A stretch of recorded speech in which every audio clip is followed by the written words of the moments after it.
Hi, today is Thursday, December 30th, 2021. One more day to go this year. As often happens around this time of the year, we've had a couple losses in the world of NuTone service centers. For 2021, there have been, I think, 3 service centers that have closed up because the owners are older and have retired. As often happens, I bought up all their inventory. And this box is one of, I think, what will be a gem to have, perhaps, maybe not. I have mixed feelings about it. So I thought, since I have to open it up to take a picture of it, or some of it, for a customer, I would share the unboxing of some vintage? I don't know if vintage, if it's from the 90s, is that really vintage? Not in my opinion, but other people think it is. NuTone parts. So as you can see, it's a real NuTone box. It's from the NuTone parts department. And what we have here is a box full of faceplates. What kind of faceplates are these?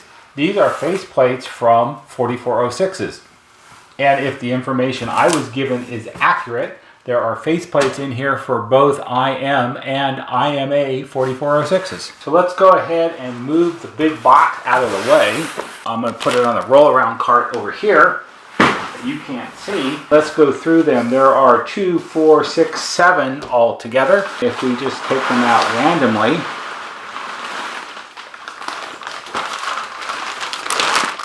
here's a faceplate. This is for an IMA 4406. These are all white faceplates. These are supposed to be. And if we take it open, the bag here, these came from the NuTone parts department. The story I was told was that in the area that this fella was operating, they were installing 4406s. Yes, this is an IMA. There's no date code on it.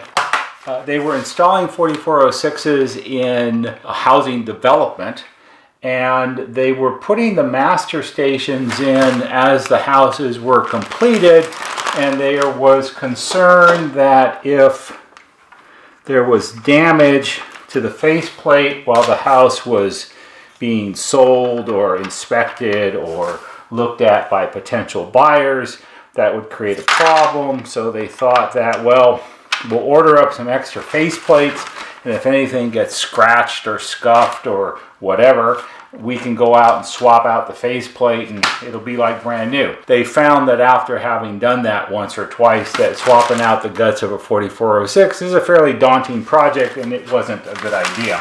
So these are the leftover ones. So this one's very nice. On a 1 to 10, that's a 10. And the next one here, this is also an IMA. But this IMA, these are the button assemblies. And these just snap back in to the faceplate like this when you assemble it. It's okay that they fell out because they're not really permanently attached. And this one is discolored. This one's yellowed up in this area where it's whiter down here. So I'm going to suspect, and it's kind of dirty, I'm going to suspect that this was one of the ones that they swapped out. It's got like sheetrock residue and junk stuck on the adhesive side of the inlay right there. So this one, while it may be close to brand new, it's obviously not pristine. Fortunately, let's see, it looks pretty good. There's no marks. Usually you can see marks where the mounting screws rub up against the plastic, and I don't see that. So I'm not sure why this one's like this. A little bit of our re-whitening would bring this back to like brand new in short order. So it's a perfectly usable and acceptable example.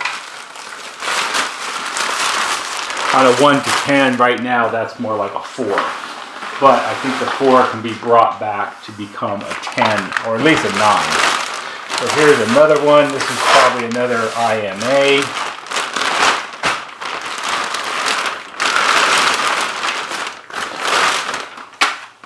Again, the little button assemblies have fallen out, but it doesn't matter. That one's like pristinely perfect, which is nice.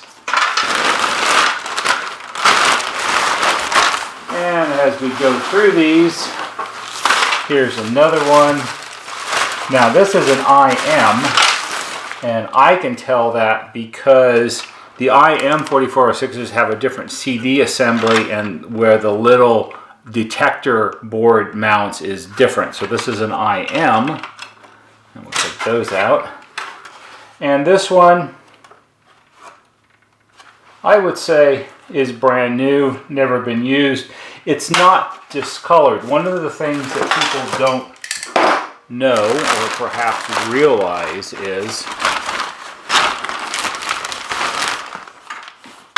the difference between the white of an IM and the white of an IMA. And I don't know how well you can see that, this one being the IM and this one being the IMA. The IM series, the original, the white was not as stark of a white as the IMAs were. So you'll see some difference there, but that's normal because that's the way they were made. So this is a nice example of an IMA or an IM. And then we have the next one. See, and it's even got this one right here. If we can get it to fold down just a little bit, you can see it. It actually has a NuTone part sticker on it with the actual part number for the faceplate. And this is also an IM. And this one's got some kind of sticky residue here. And it's a very slightly, possibly yellowed. Also the cassette door, or the CD player door is not really snapped down all the way.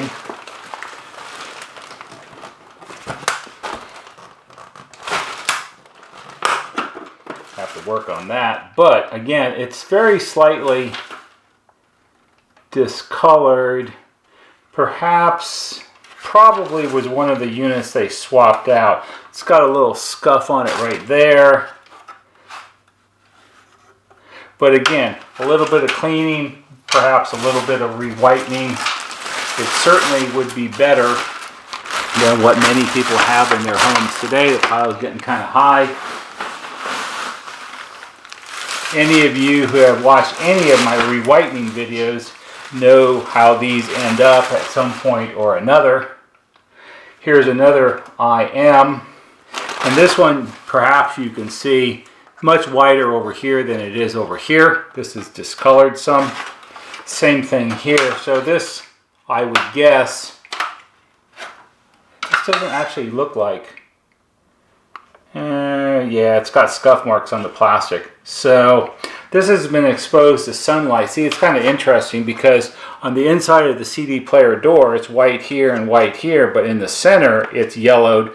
And this corresponds with the cutout for the CD assembly. So this has been closed, and this has been exposed from the backside to sunlight. So I don't know where they kept these exactly. I would guess that they took them out of the box at some point, put them on a shelf, and they were catching some rays. And that's why they're slightly discolored. This is also an IM. And this one, very nice. Original white, not discolored. Backside is discolored a little bit, not a lot. So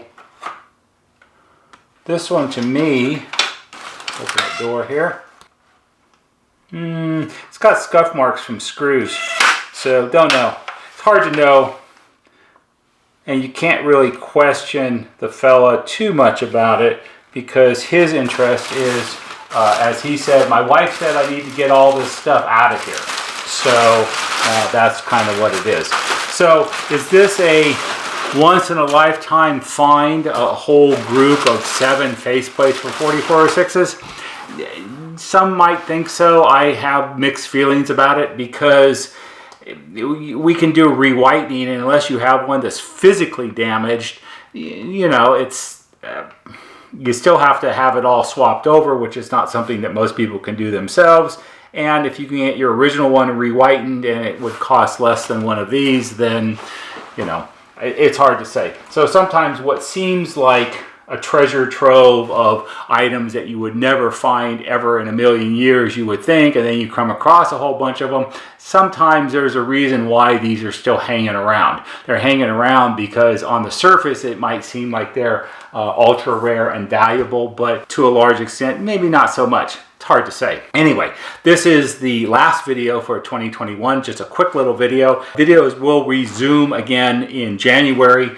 We've been in the process of moving into our new shop, which is where this video is being shot right now. So there'll be more videos coming up in the future and we'll get back on a regular schedule. That's all for today. I hope you found this interesting and maybe for somebody it'll be helpful. If it is, leave it in the comments down below and I'll see you in 2022.